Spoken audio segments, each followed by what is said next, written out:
Hello students, welcome to the video class for the subject generation, transmission and distribution. So today our topic is Kelvin's law for economical size of conductor. So under this topic we will discuss about economic choice of conductor size and economic choice of transmission voltage. So by studying this Kelvin's law, we are able to know about that the most economical area of conductor is that for which the variable part of annual charge is equal to the cost of energy losses per year. So here we will study we will study this Kelvin's law, and by studying this Kelvin's law we are able to know that what are the parameters at which we can choose the economic choice of conductor size. Okay, so let's go through this law, this topic. So this is for 4th sem diploma electrical engineering students. So today we will discuss about Kelvin's law. So under this Kelvin's law for economical size of conductor, first of all, what is the need of this what is the need of studying of this concept, or why we will study the Kelvin's law for economical size of conductor. Okay, so while designing any scheme of power transmission, the engineer must have before him the commercial aspect of the work entrusted to him. So before designing any power transmission scheme, any electrical engineer must have to focus on commercial aspect of the work. Okay, he must design the various parts of transmission scheme in a way that maximum economy is achieved. So this is the main criteria. Okay, so the economic design and layout of a complete power transmission scheme is outside of the scope of this study, but however the following two fundamental economic principles which closely influence the electrical design of a transmission line will be discussed over here. That means the commercial aspect of designing any power transmission scheme is totally out of the scope of this subject, but here only we will discuss the two concepts, that is the economic choice of conductor size and economic choice of transmission voltage. So by considering these two considering these two principles, we are able to know how to decide the economic choice of conductor size. Okay, so see, economic choice in economic choice of conductor size, the cost of conductor material is generally very considerable part of the total cost of the transmission line. Okay, so see, while designing any transmission line, we have so many costs, we have so many equipments, and we have so many costs related to these equipments, but the major part of the cost is the cost of conductor material. Okay, so therefore the determination of proper size of conductor for the line is a very important thing. So the most economical area of conductor is that for which total annual cost of transmission line is minimum. Okay, this is the Kelvin's law.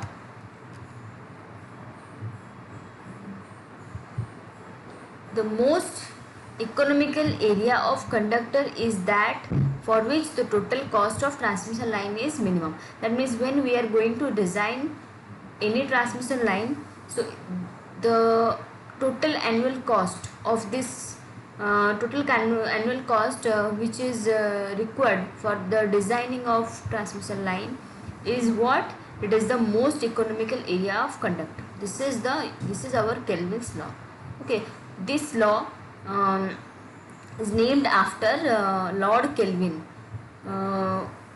who first stated this in 1881. Okay, so the total annual cost of transmission line can be divided total annual cost of the transmission line can be divided into two parts. So one is the annual charge on capital outlay and annual cost of energy wasted in conductor. Okay, so the most economical area of conductor rely on annual charge on capital outlay and annual cost of energy wasted in the conductor. So first we will discuss about annual charge on capital outlay. Okay, so see, this is on account of interest and depreciation on the capital cost of complete installation of transmission line. Okay, so in case of a overhead system, it will be the annual interest and depreciation on the capital cost of conductors, supports, insulators, and cost of their erection. Okay, so this annual charge on capital outlay means this is the interest and depreciation on the capital cost of complete installation of transmission line. That means the interest and depreciation of the capital cost of conductor, support, insulator, and cost of their erection, these are all included for the installation of transmission line. So for overhead line, insulator cost is constant, conductor cost is proportional to area of cross section, and the cost of support and their erection is partly constant and partly proportional to area of cross section of the conductor. So see here, in overhead transmission line, some equipment costs are constant, like your insulator cost, support cost. Okay, these are the constant, but the conductor cost is proportional to the area of cross section of the conductor. Whatever conductor requirement is there, in that the cross section area, on the cross section area of the conductor, it depends totally. So the cost of the conductor depends or proportional to the area of cross section. Okay, and the cost of support and their erection is partly constant and partly proportional to area of cross section of conductor. Therefore annual charge on an overhead transmission line can be expressed as P1 plus P2A. P1 is the cost for the constant equipments, and P2 into A is the charge which depends on the area of cross section of the conductor. Okay, so where P1 and P2 are constant and A is the area of cross section of conductor. Understood? Then the next part is the annual cost of energy wasted. Okay, so this is on account of energy lost mainly in the conductor due to I square R losses.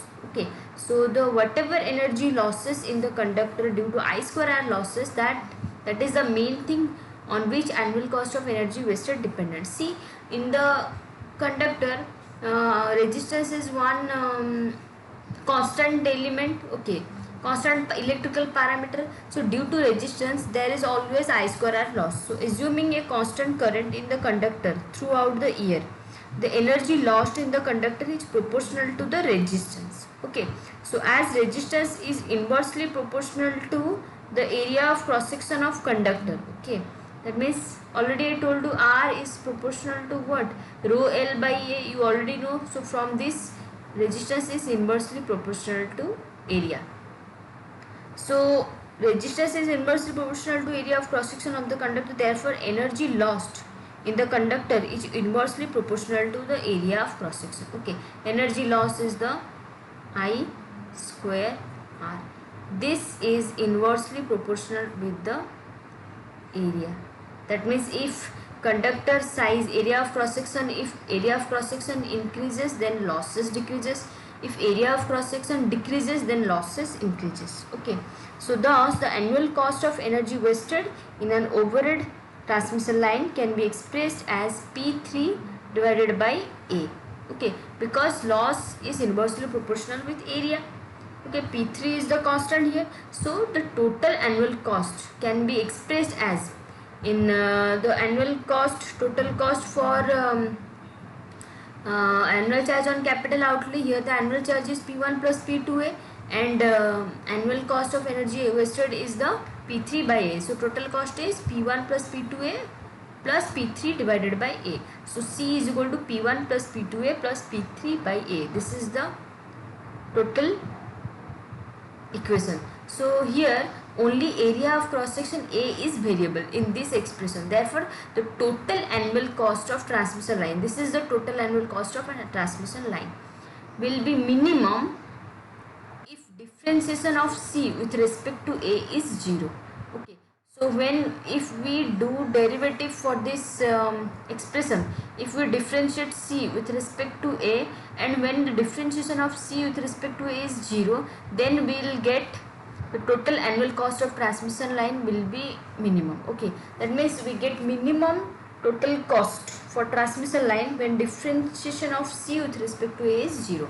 So now we derive this derivative of C with respect to A is 0. So derivative of this expression is C, what constant, derivative of constant is 0, and P2A, derivative of P2A is P2, and derivative of P3 by A is minus P3 by A square, this equal to 0.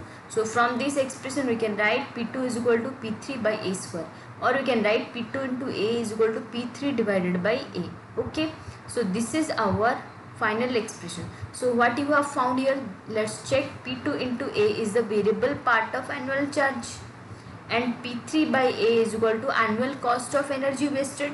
So what we conclude here, that Kelvin law can be also stated as the most economical area of conductor is that the most economical area of conductor is that for which variable part of annual charge is equal to the cost of energy losses per year.